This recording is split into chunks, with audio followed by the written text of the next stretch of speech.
What's up, Royal Sussex Squad family? You know what time it is. Grab your tea, grab your snacks, and let's get comfortable, because this one right here, this one is messy. Royal level messy. We've got Prince William playing Mr. Moral Compass, trying to ban his disgraced uncle Prince Andrew from royal life, and even from his future coronation. That's right. The future king is suddenly pretending to draw a line in the sand, acting like the hero of the monarchy. But don't be fooled, because this isn't about principle or leadership. It's about PR, ego, and deflection. And the timing couldn't be more obvious. So the British media wants you to believe that William is taking this noble, righteous stand against Andrew, the man who was tangled up in the Jeffrey Epstein scandal. They're painting him as the reformer, the protector of the monarchy's reputation. But where was all that energy when Meghan Markle was being hunted daily by the same tabloids that now want to crown William as the saviour of the royal brand? Where was that sense of decency and outrage when Meghan was pregnant, suicidal and isolated because of relentless bullying? Nowhere. Because William and his palisades were too busy leaking stories, trading Harry and Meghan for positive headlines about themselves, and watching the press tear a woman apart because she dared to be confident, intelligent and biracial. Now he wants applause because he's finally decided his uncle, who literally had ties to a convicted sex trafficker, shouldn't be standing next to him at the coronation. Please. That's not leadership. That's damage control. It's the palace once again trying to clean its filthy windows with cheap PR spray. And the tabloids, bless their predictable little hearts, are eating it up because it gives them something shiny to sell. But let's not get it twisted. This sudden firm stance from William is not about doing the right thing. It's about optics, and optics only. Andrew, at this point, has lost his titles, his royal patronages, his reputation, and let's face it, his credibility. The world saw what he did. The man literally did that infamous BBC interview where he said he couldn't sweat and thought it went well. It was a disaster that sealed his downfall. But here's the part they don't want to talk about. Andrew was protected for years. His mother, Queen Elizabeth, shielded him. The palace handled his scandal with silence and privilege. They whispered about it behind closed doors, but never the way they screamed about Harry and Meghan. And William? Silent. Not one public condemnation, not one statement about protecting the integrity of the monarchy back then. But now that it suits him, suddenly he's the moral sheriff of Buckingham Palace? The hypocrisy is stunning. It's almost laughable if it weren't so shameless. He didn't take action out of compassion for victims or outrage for justice. He's just embarrassed. Because he knows that every time Andrew shows up at an event, people remember what this family really is. Not noble, not pure, but a centuries-old institution built on secrecy, privilege and power. And William can't afford that reminder when his image is already cracking under pressure. But the double standard here is staggering.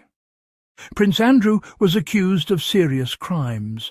There was evidence, lawsuits, settlements, and yet, even now, he's still living in royal luxury, still protected by taxpayer-funded security. Meanwhile, Prince Harry, who simply wanted to protect his wife and children, was stripped of his security altogether. Harry and Meghan, who stepped away peacefully and wanted to fund their own lives, were treated like traitors. The press hounded them daily, and the family did nothing to stop it. They fed it. They encouraged it. They let the narrative spin that Meghan was the problem when the real problem was the institution's inability to handle a woman of substance. Think about it. Andrew allegedly committed criminal acts with underage victims, but he still gets quiet sympathy and access to family gatherings. Meghan wrote an email at 5 a.m, and it was international news. The disparity is not just hypocrisy, it's cruelty. It shows you exactly what kind of institution this is. They don't care about morality. They care about control and hierarchy. They care about who looks obedient, not who does right. Harry and Meghan refused to bow to that system. So the firm and their media puppets made them public enemy number one. And now William is playing this little ban card to pretend he's the one restoring dignity to the crown. Dignity.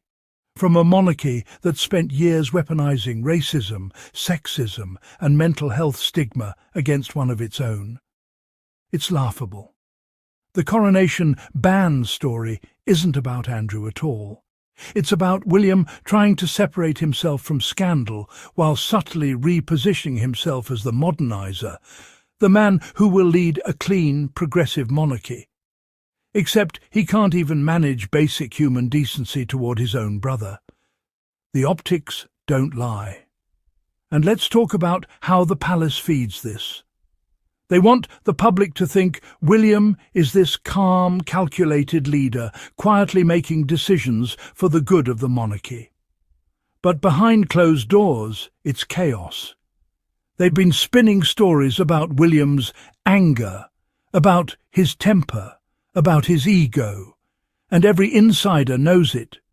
He's not measured. He's reactive. He's obsessed with image. So when something like this Andrew scandal resurfaces, his instinct isn't to do what's right. It's to do what looks good. That's why this story dropped exactly when it did. It's a distraction, plain and simple. They're losing control of the narrative. The monarchy's popularity is sinking, the king's image is stale, and let's be real.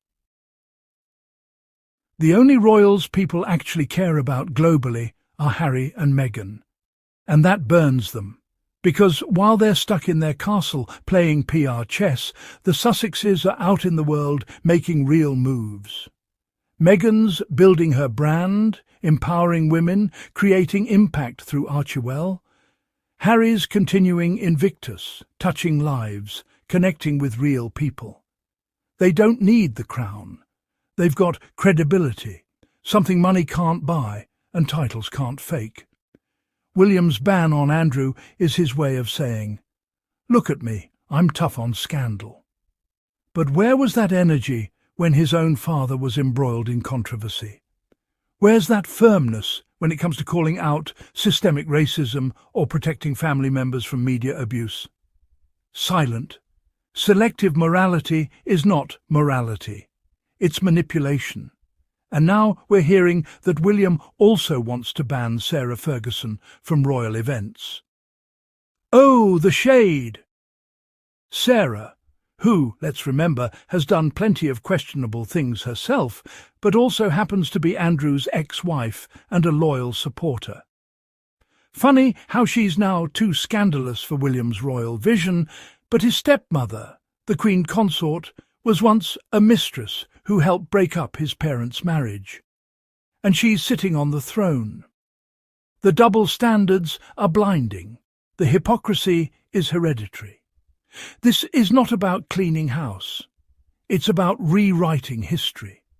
It's about William trying to erase the stains he doesn't want attached to his reign while keeping the ones that benefit him. And of course the media is complicit, because they love this narrative of William as the responsible royal, the one holding the monarchy together. Meanwhile, the real people who embody modernity, compassion and leadership are the very ones they kicked out. Harry and Meghan.